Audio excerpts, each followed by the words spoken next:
Good morning. My name is Marcin Elvang. Welcome to Agility Lab. We are running a series where we are looking at agile coaching in the small and medium-scale enterprise. And Marcin, it's a real pleasure to have you here because we have met earlier. We are both students of Tom Gilb, and you were earlier very kind to share with me your experience in working with this segment and your experiences in working with the owner, leader, and the kind of challenges that you are facing in doing so. Yeah. So wonderful to have you this morning. Please tell us what we should know. Okay, thank you, Morten. Thank you very much for creating this opportunity. And thanks, guys, for calling in and being interested in what I think is fairly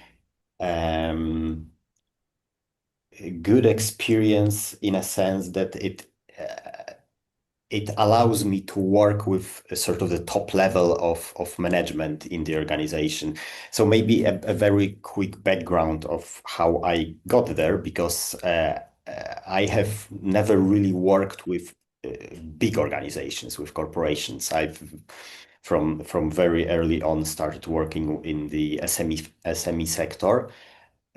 Initially, I've done some work within team building and team optimization with collaboration with some organizational psychologists.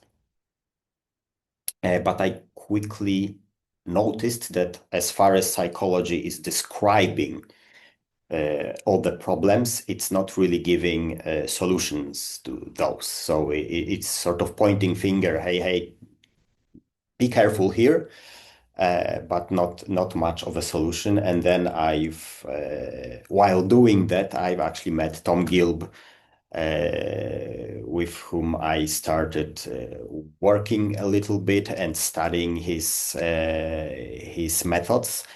And I quickly realized that a lot of those psychological issues can be fixed by those hardcore engineering methods that are basically helping to clarify everything.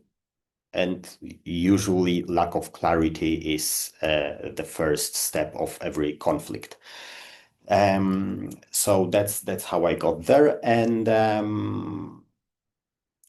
I got very passionate about what Tom has created and how he sort of put together all the, in a sense, understanding of what management is. So then I got out of this psychological part of the business and psychometric part, because I've been using personality testing to figure out what's wrong or what may be wrong in the team and try to address it that way. And I got more into hands-on practical help with joining management teams and actually seeing firsthand what's happening and giving them very tiny nudges or tools to try to tackle certain decisions or certain discussions. So here maybe starting from the beginning. So finding a customer within the SME segment and what's my experience with that so far. I've been trying different approaches in terms of content creation and in terms of sort of trying to be visible out there.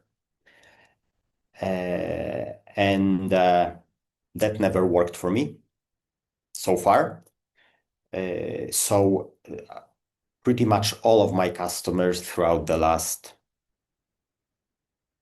well, almost 12 years are from my network.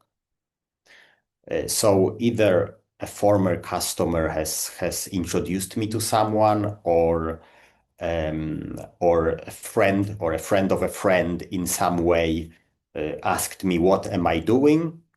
And as I've explained it, he said, "Oh, my friend is running a business for 10 years or something, and I see him struggling very much with what seems to be a very universal problem, which is being completely drowned in a day-to-day operations of the company."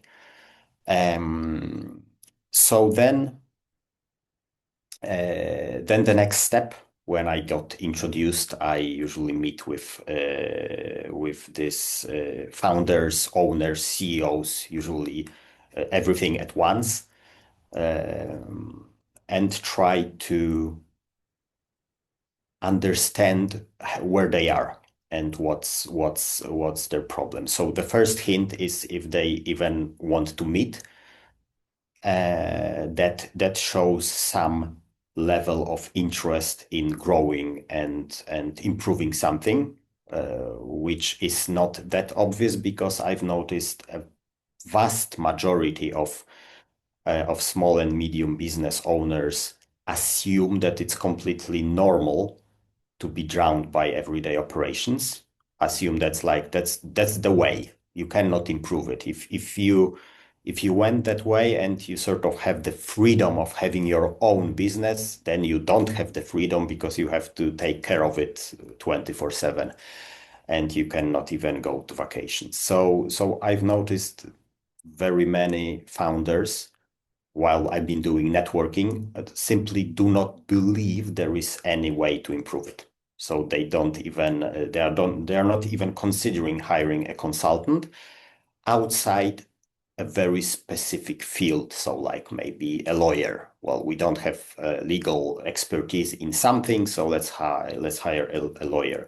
But a consultant in a field of like improving management processes or leadership is not something they are looking after. So then my observation was that the easiest way to resonate with the people within that profession was actually through their own interests.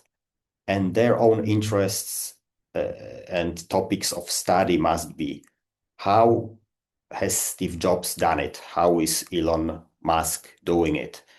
What Jocko Willing is talking about? What Naval Ravikant is talking about? How is it actually working? So people reading Jeff Bezos' letters to shareholders, and so on and so forth. So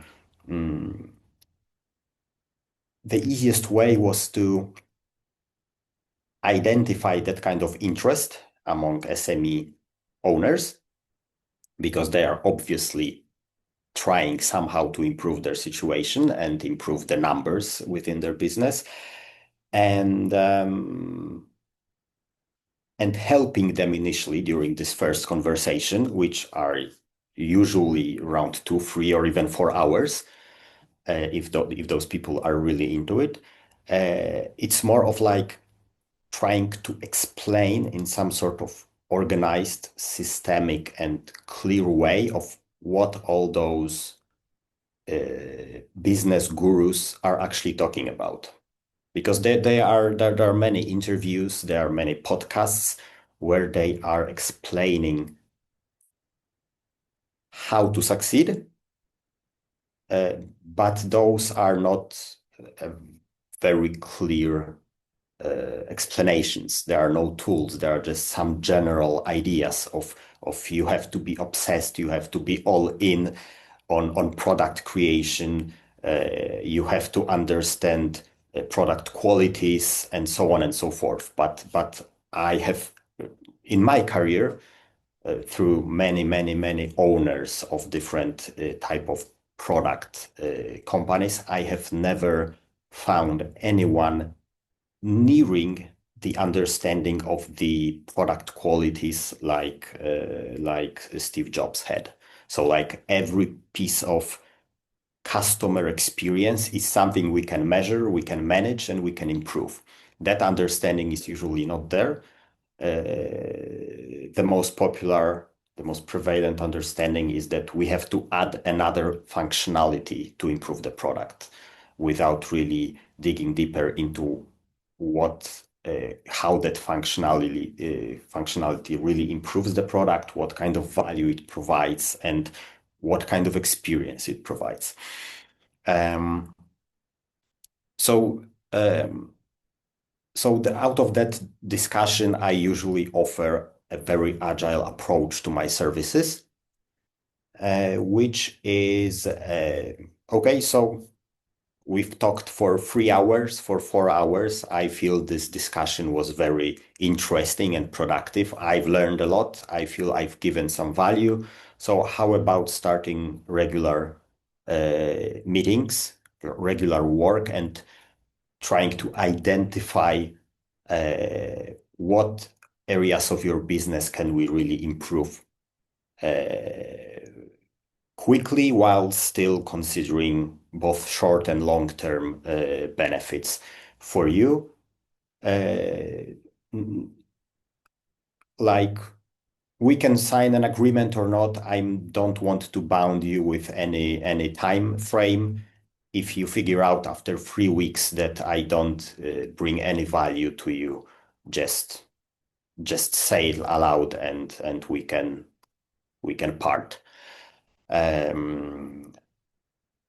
And I feel that worked pretty well because it very much lowered the decision threshold for the potential customer. It was easy to make a decision. Well, okay, let's try for 2, 4, 6 weeks. It's not expensive and I can get out of this deal very quickly.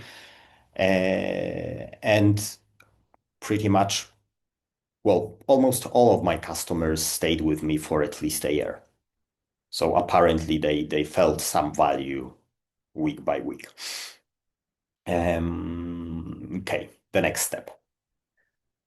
So then we start, and I usually get from where we had the first meeting with all the information and try to draw some kind of big picture of what is in the CEO's mind.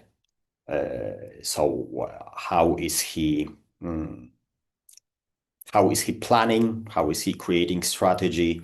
How is he delegating? How is he leading in general? So what's his idea and mindset behind this whole project?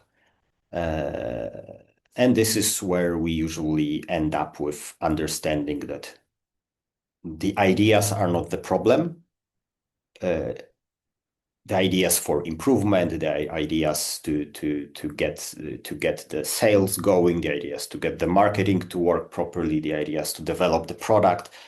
That's not the problem. The problem is how and when to find time to even start implementing any improvements, because like 80 to 110% of our resources are basically in day-to-day maintenance of this huge complex system that we have already built. So then the first step really is to start figuring out how and when can we actually retrieve some of those resources from maintenance mode into some kind of growth mindset mode. So like what can we improve and where? So that's where I see actually quite a lot of coaching has to happen, because there are tons of objections and fears about, okay, but if we change that, we may something may collapse.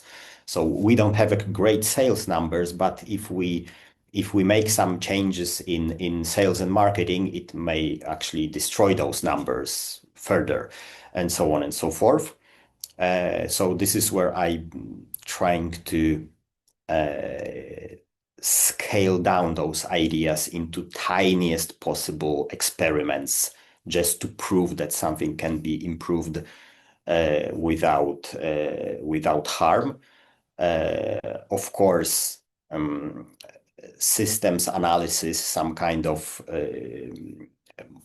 matrix of impact estimation, and using some numbers can help quite a lot, because what I usually see, most of the planning is happening in the back of the head of those people. So they are not really putting all of those ideas in writing, or they are, but then they create a very simplistic, linear representations of reality.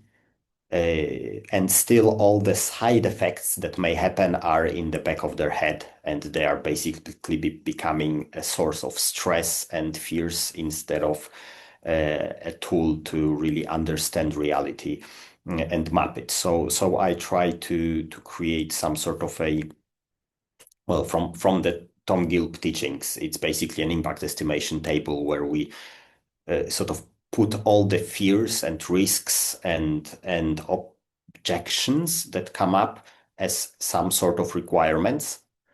And then we map all the solutions on those requirements to really understand short and long-term potential side effects. And wherever we are able to find the lowest level of side effects, there usually I get a green light to, okay, so let's test it and see what happens. And I had very different experiences. In some places, those experiments, so all that I talked about until now, in some cases took a week, and in some other cases took 6 months. So an example of 1 week work like this, so that was, it's about 10 years ago or something, a Norwegian company, one of the biggest retailers in Norway. And this actually the CFO, I've been working with the CFO who was essentially a CEO at the same time, because the formal CEO and owner was traveling pretty much the whole year. So he was running the company, the CFO was running the company. So we started to look at some ways to optimize the processes that they have. And as the CFO, he was very much into Jeff Bezos and all those guys, but he's been running very much on yearly cycles. Pretty much like the financial reporting. So we went on, and I've been asking, so like, okay, so where are your costs, right? Where are your costs? What's driving your costs up, and what would you like to improve? And we stumbled upon introducing and testing new products to the market. So they have like a network of 20-something thousand locations around Norway. And the way they have been introducing new products was first finding an idea, then finding a source for that idea, so some sort of producer who already has it somewhere around the world, then contacting that manufacturer, and involving the whole legal team to create a contract for a full year of delivery of that new product, organizing the whole logistics around it, delivering those products to all the locations around Norway. And after a year and a half, checking in the financial results if the product actually took off or not. And then I said, okay, how about scaling it down? Why not, instead of doing this kind of experience? Well, of course, majority of the products have not took off. They were like test that was not successful. So I said, okay, so how about scaling it down? Can can you, instead of looking for a manufacturer, just find this product somewhere near Norway, in Denmark, in Sweden, in Germany, whatever? Can you just, because for sure you know which of your 20,000 locations, let's take 20 of those locations that are the most representative of your sales. Like, the averages there are pretty much the same average around the whole company. So you take one truck, you go to Sweden, you pick up those products, you deliver those to those 20 local shops, and you do some local campaign.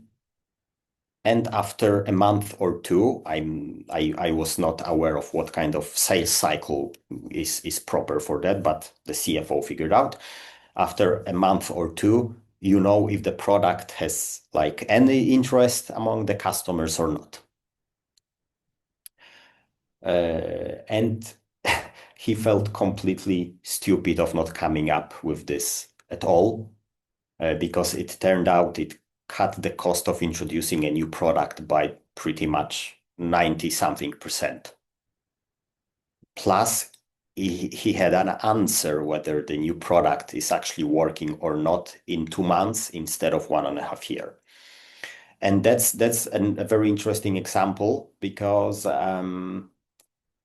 well, it took us a week to figure this out, plan it out, and just start doing it.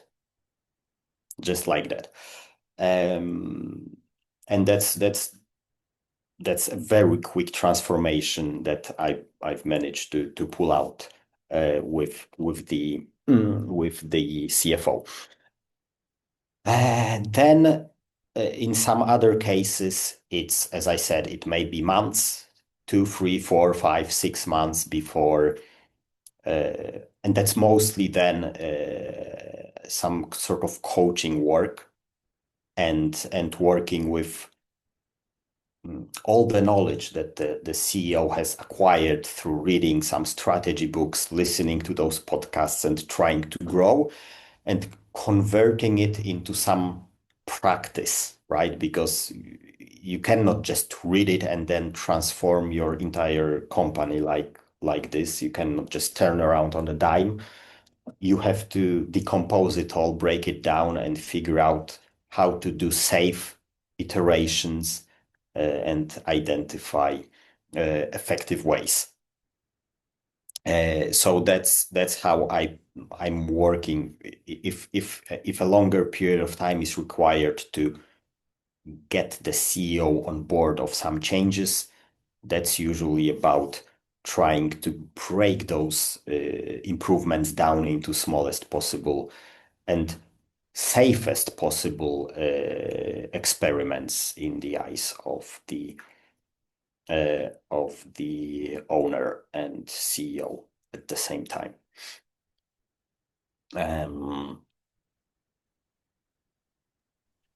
Yeah. Marcin, I was thinking, could now be a good time to just take a few questions? Sure. And thank you for sharing this wonderful story. I was actually thinking where you were taking us with this Norwegian case because it wasn't exactly a small company, but actually I get it because it's a really cool example. And if I just a little bit try to paraphrase what I heard from you is that, I mean, in many ways, the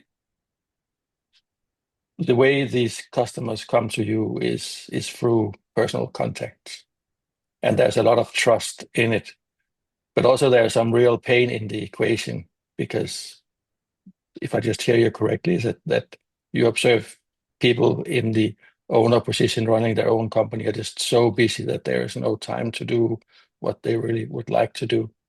And then if I just hear simply the process you suggest is that it's like listening, understanding, help reflect, make practical some of the things they have read.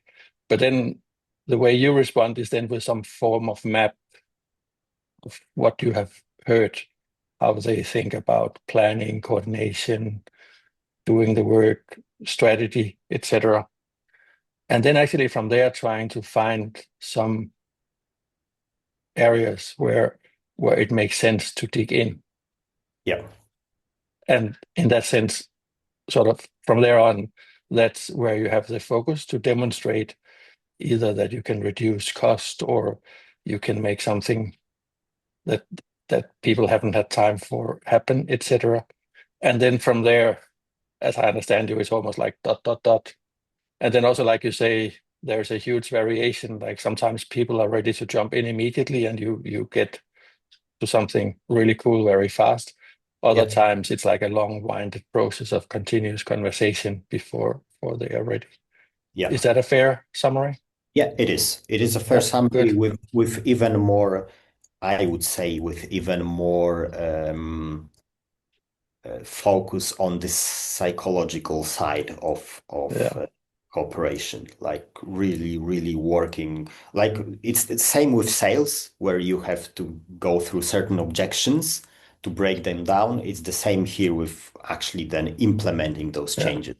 But so actually, I heard you say something which totally resonated because I remember Tom always said that a little practice beats a lot of theory.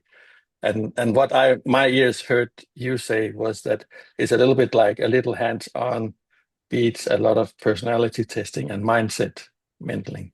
Very I mean, much. if you can somehow show the action, and I really like that because it's a way of cracking through. You know, my experience, so maybe one more anecdote before we move forward. I was really into that personality testing because uh, I've been running an escape room where we have done personality Okay. testing Yeah. for the game, and I was trying to predict what the outcome of the game will be. And very pretty much every time it was extremely easy to predict how well will the team perform in the escape room based on the personality test. So I could, like, over 90% accuracy, predict whether the team will solve the room at all or not, Yeah. and if Yeah. yes, in how much time, roughly, Yeah. plus Yeah. minus 5 minutes. Yeah. Um, but that's a very, I would say, extremely stable and simple system an escape room is, while business is a complex and dynamic system where the number of moving parts are very often way beyond the ability to put them in writing. Yeah. So, Perfect. so that's where, and then I've met a very proficient psychometricist and organizational psychologist who has like 40 years of experience of working with boards and executive teams. And he said he's using personality testing roughly in under 30% of cases only. Mhm. That happens not at the very beginning of the cooperation, but Yeah. months into it, because Yeah. it's not the natural way to evaluate people's No. personality. Yeah. And Well, it so, makes sense. so very much practice always Yeah. beats theory. Yes. Have you seen the TED talk called the Marshmallow Challenge? I don't think so. Okay, I'll ping it to you because it actually it almost tells the same as what you do. I'll send it to you. I think you will enjoy it, and I'll actually dig it out. I think we can use it for this. Mhm. Let's open it up for some questions, comments. Any questions for Marcin for Marcin?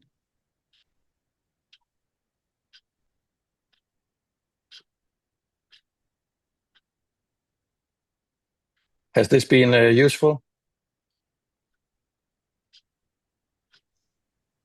I think it has been very useful.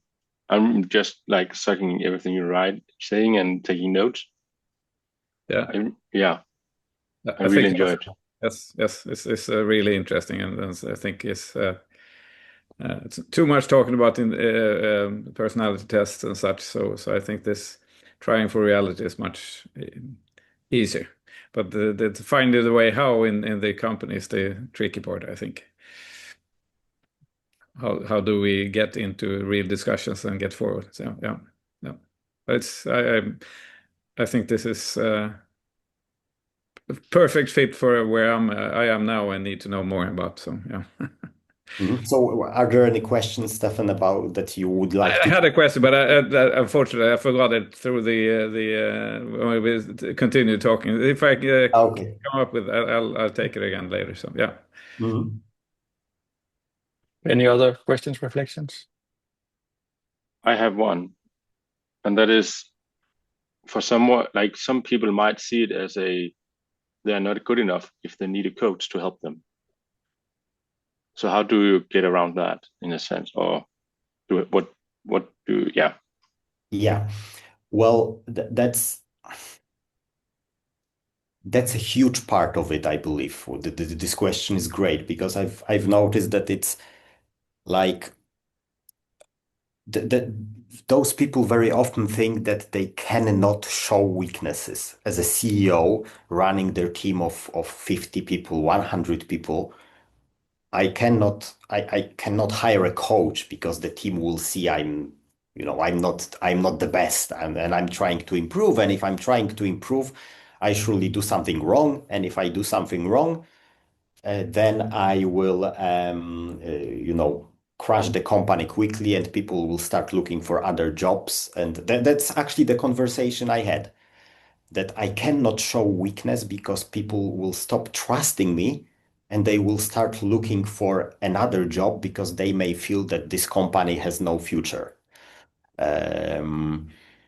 So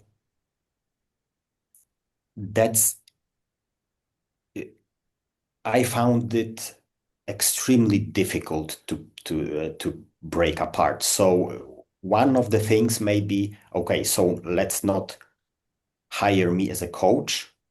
Let's formalize it as some other role that is very formal and very easy to justify to your team, so that you don't actually feel in any way weakened by who I am.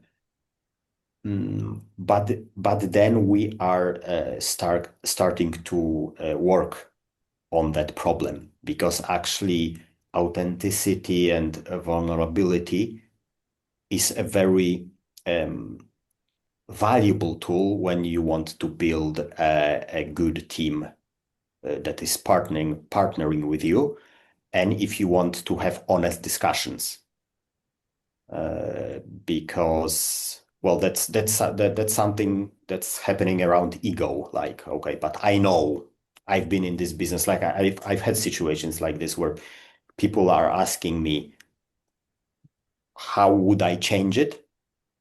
A certain problem, how would I fix a certain problem? Then I say, and then in response I hear, okay, but I'm 20 years in this business, so I know better.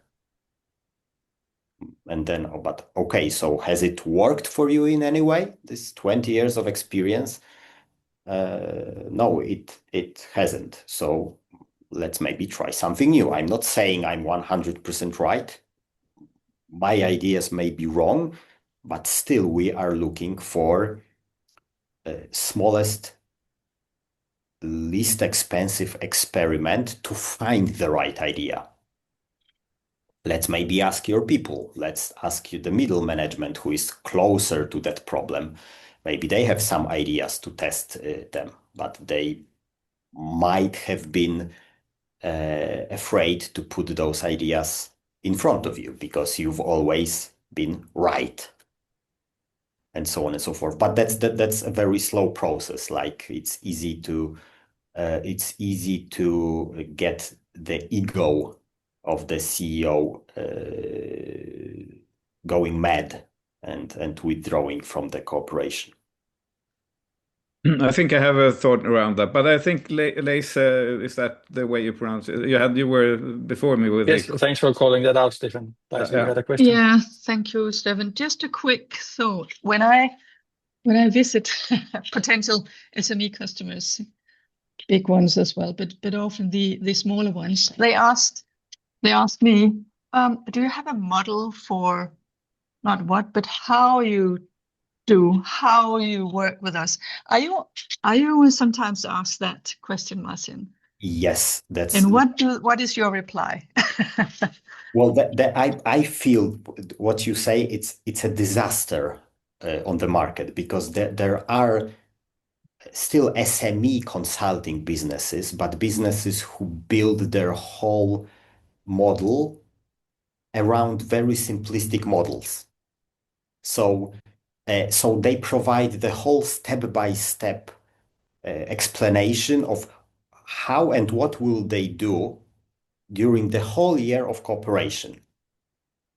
And it resonates with a lot of owners because it creates this kind of psychological safety. Like, okay, so I know what will be happening month to month to improve everything. And then 90% of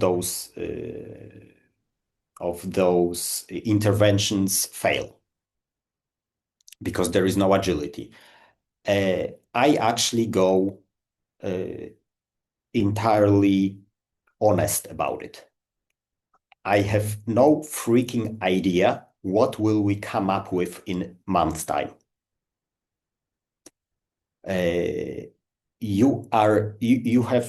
I'm talking to the owner. You have read all the strategy books. You have listened to all the guys who are talking about agility and about iterating like crazy and so on and so forth. Become open to it, at least test it. And with some it resonates, with some it doesn't. If it doesn't resonate, I won't force the cooperation because it won't work. It will be terrible. Actually, this is where I had an experience from sort of the other side as trying to be a customer. I don't know if you are familiar with a guy called Sam Ovens. No, so it's he's been on this 30 under 30 Forbes list for making hundreds of millions of dollars. And he was basically teaching people how to sell their knowledge and experience online. So it was not about building a huge business, building an organization, but being this sole person who has a certain experience, certain knowledge, and wants to monetize it. And all of his campaigns were extremely harsh. They were trying to discourage everyone from contacting him. It was like, if you want to work with me, it will be extremely hard. I will press all the buttons for you. The growth is a lonely journey. You have to work a lot of hours. You will heal 99% of rejections and so on and so forth. So I wanted to test it and called and signed up for a call. And the guy, it was not directly him, but his sales guy. He cut the conversation was to last 30 minutes, and he cut me out after 3 minutes, and he said straight, "You are not ready to get on this journey. You are too weak. Thank you, goodbye. You are not a customer for us." So what I've learned from it, and what I've learned from my experiences of actually trying to persuade someone who was not ready to be agile, it never works out. I mean, there are so many objections and so many rejections to whatever we come up to that it's failing. So my response to it, it's someone is either ready or not. And that being ready may also mean that it will take 6 months before we actually do the first experiment. But at least the person is ready to discuss it openly and say, but I'm too afraid to change it. I think this leads on to another quite important topic, which is the creation of demand. And I've been looking a bit of the numbers, which is in part why we have these calls. Well, actually, typically me, I started this, and we agreed, Marcin, that you would present even before I start looking at the numbers. But if you look at the sort of what you can call addressable market for small enterprises who has a size where they might benefit from something like this, in Denmark alone, we talk thousands, if not 10,000s of jobs. And it's not going to happen by itself, because most of those people, for the reason I think you asked, Anders, and you talk about, is that either they don't like it, or they don't want it, or they don't know they have this need even, or they don't even know this possibility exists. So I was wondering, Marcin, if is there any thoughts from your side? How could we sort of work the demand, just, I mean, increase the probability that one day somebody would actually ask our help? Any thoughts on that? Yeah, I mean, I've been talking and I've been observing those consulting firms that actually succeeded in the SME sector. And what I've learned is that it's just years and years of hard work, of putting the message out there, and not really knowing if it works at all or not. And again, as the same as my experience was, all initial customers came from building direct relationships, live relationships, networking, meeting, trying to get another coffee with someone who may be interested, even remotely interested in what we need. Actually, that's the same example as I've said earlier. The CFO of this Norwegian retail company, it took him 1.5 years to hire me. Yeah.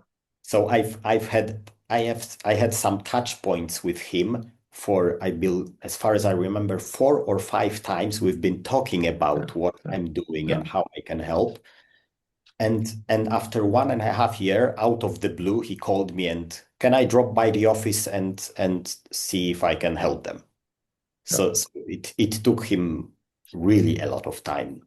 So I've been introduced by the first or second round investors into their startups. I've been introduced by someone's family member whom I know, and we talked about business, and then he introduced me to the owner of the big IT company I mean, big, like 200 people IT company in Poland, and so on and so forth. So I believe the only way initially is trying to create as many of direct connections as possible, while creating content, while creating narrative, while educating these people that there is a better way than just like 24/7 grind on day-to-day operations. I would really like to put in this question or thought right now, if that's okay for you. I think you have to find a liaison that's strong enough inside the company, right? What I do, and what I think is a good thing to do, is to find their driving forces. Because if you find their driving forces, you know what's most important to them, and maybe you have a way of talking to them that they understand. So I think could be a good thing. And so how do you get? I think networking is a really good thing, and to find which people can you talk to. But sometimes it's like situational leadership. People wonder, who are you? You say different things to different people here. But on one-on-ones, I would imagine that's a good way to finding the way. Yeah. Mm-hmm.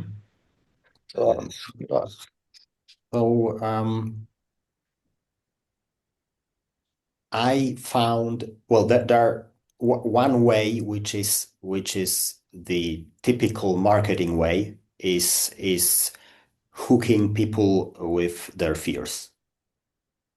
That may sound like manipulation, but if I honestly believe I can help, I can assist in some way, it works way from this marketing standpoint to grab someone's attention by addressing his fears, his stress, problems with building relations, and so on and so forth. And then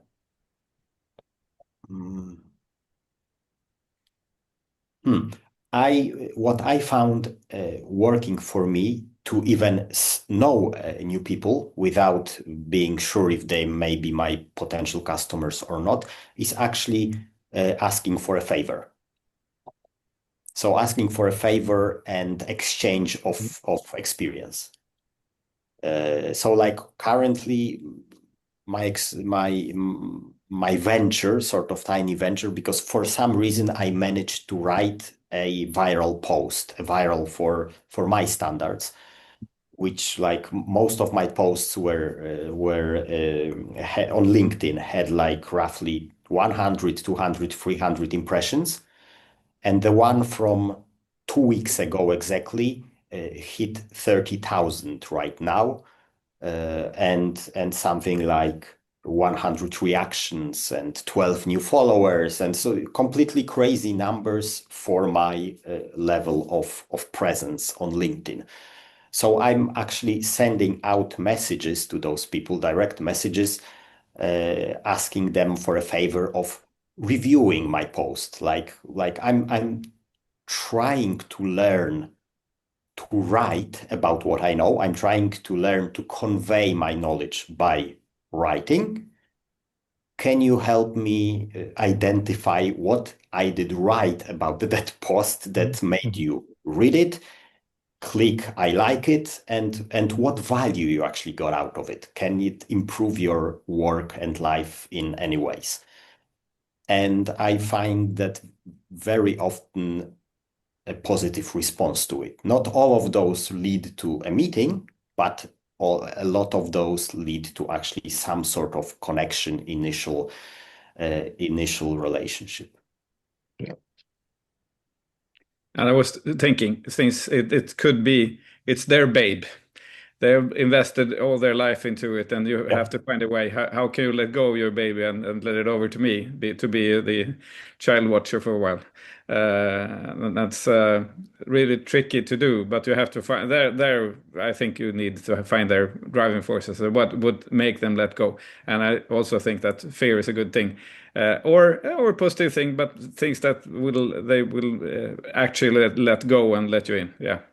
Mm-hmm. Yeah.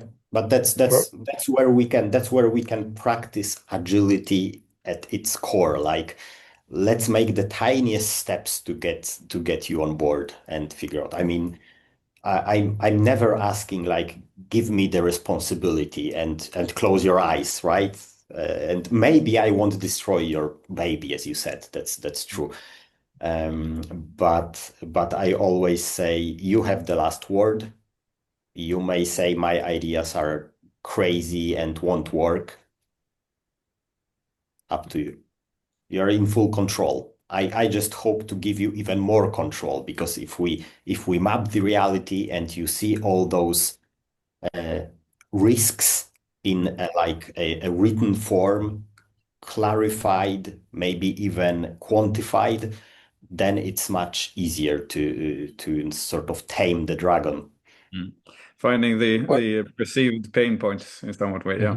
Yeah. So just a few minutes left. We still have some time, which is good, so we can end with style. Marcin, was there anything else you had on your list of things to bring up, or any other things you like to bring into the conversation? I mean, it's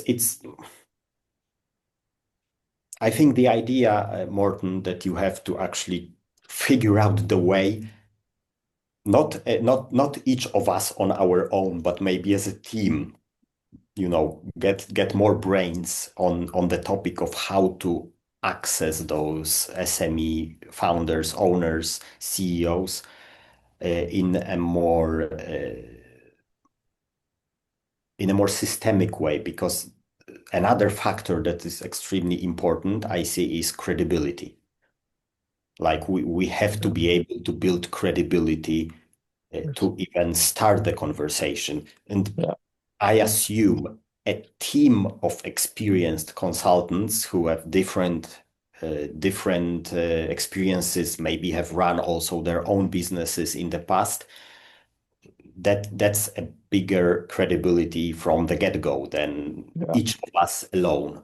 No, exactly. You're spot on. And like, I cannot remember if it came up in the recorded part, but we talked before about this increasing demand. And I'm myself 61 looking for a job. It's no secret, no shame. But my strategy has always been to look for someone who is looking for me. And I'd like more people to do that. So that's why I think we have an opportunity to actually work on increasing the demand instead of sort of advertising the supply in the market we are in, because it is a whole new segment which is opening simply by the way business is going, increasing rate of change, generative AI, etc. It just calls for more collaborative approaches, even in small organizations. And then what really drives me is that actually large organizations could use a little more of that as well, but I'm not sure how ready they are. So this is a pretty good place to start. Who are you? Marcin, thank you so much for sharing your experiences and thank you. Your stories. Really appreciate it. Anything we can do for really you? Useful for me. Yeah, thank you very much. Anything we can do for you, Thank you, before we hang up? I mean, the questions were great because I always, I mean, there was a lot of value for me in those questions because I always, I mean, I guess everyone has some areas where he feels everything goes natural for him.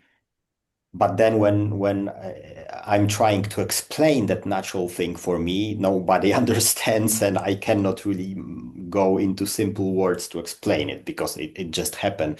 So that's a huge value. And another thing I'm really looking forward to is actually joining you guys in some form of initiative to get our message out there. That could bring huge value to all of us. Yeah.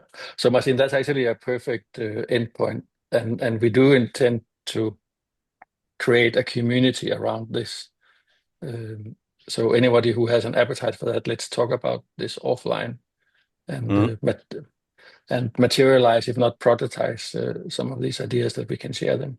And two things that I actually want to do is that I want to start looking into the business ecosystem for places where you can more organically grow the demand, things like Rotary networks, like company networks, etc. And then I also feel that we could work together on sort of like a template story for the elements which are good to bring out that we can use to sort of spearhead our own personal experience. A bit like what you talked about, Lisa, is like, is there a model around this, or is there like a system? And I think, Marcin, you shared some really beautiful ideas, like start by building the trust. Of course, that's not for free. Understanding, reflect back your understanding, etc., and just take it from there. This gave me another idea, just quickly, because where I believe there are people who have already figured out or are on sort of regular and consistent basis figuring out how to create blue ocean markets and how to build sales there. Maybe as a group, it would be much easier for us to get help from such people than each of us separately. So maybe there could be some way. I mean, no, it's a cool thought. Yeah, Marcin, we are way beyond this. So this opportunity is so obvious. I mean, Europe needs more than 1 million new people, and I agree. Let's be careful with the word coaching, but maybe it's timekeepers or even like a little time machine, whatever. Someone who can help people sort of stay on their thought instead of getting lost in action. Well, we can look for our own naming or definition, because I agree coaching may not sound best. I have never used that word with the customer. No. I'm just And doing maybe it doesn't matter so much what it's called, because it anyway starts with the trust. And that moment is unsellable, right? It has to come to you. So that's what we need to catalyze. So it's not probably even important to give it a name. Marcin, thank you so much. We will continue. Next week, Marina Alex will join us and talk about her experiences. She had a lot of experiences from the US. And if any of you know people with interesting stories, let me know. Or you can even set up those presentations yourself in Agility Lab. Thank you. Cool. Thank you so much. Thank you very much. See you soon. Thank you very much. See you. Bye-bye. Bye-bye.